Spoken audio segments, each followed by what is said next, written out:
The morning air was cold and still in the quiet village of Umunagu. A thick mist floated over the trees, and the red earth was soft with dew. In one small compound, a woman lay screaming in labor. Her body was weak but fighting. Her name was Grace, a quiet, beautiful woman with gentle eyes and a kind voice. She was the second wife of Chief Ikenna, a wealthy man who had married her because his first wife, Madame Uchechi, had given him only daughters. Chief Ikenna desperately wanted a male child, and the villagers whispered that he brought Grace in hopes of getting one. Inside the hut, women gathered, fanning her and rubbing her back with palm oil. The midwife encouraged her, whispering, "Push, push, you are strong." Then, as the cock crowed 3 times, a baby's cry filled the room. "She's here," someone shouted. "It's a girl."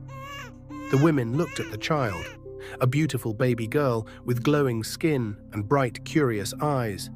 But immediately, a few of them paused and looked again. Her ears were large, unusually large, not deformed or ugly, just big. "Izini," the midwife murmured under her breath, "sea ears." They wrapped the baby and handed her to Grace, who held her close with trembling arms. Despite her pain, she smiled and whispered, "Maya Maka." Grace had no strength left, but in that moment she was happy. When Chief Ikenna was called into the hut, he entered with hope in his chest. But when he saw the baby was a girl, his face fell slightly. He tried to hide the disappointment. "No son?" he asked quietly.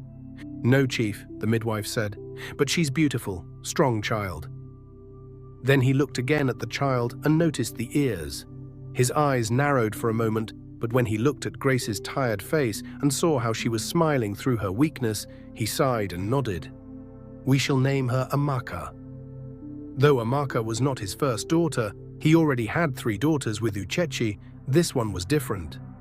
She was Grace's only child, and in that moment, Chief Ikenna decided to accept her with all his heart.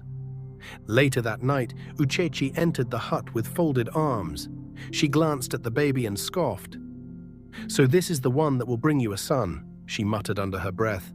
"Another girl, and with ears like calabash."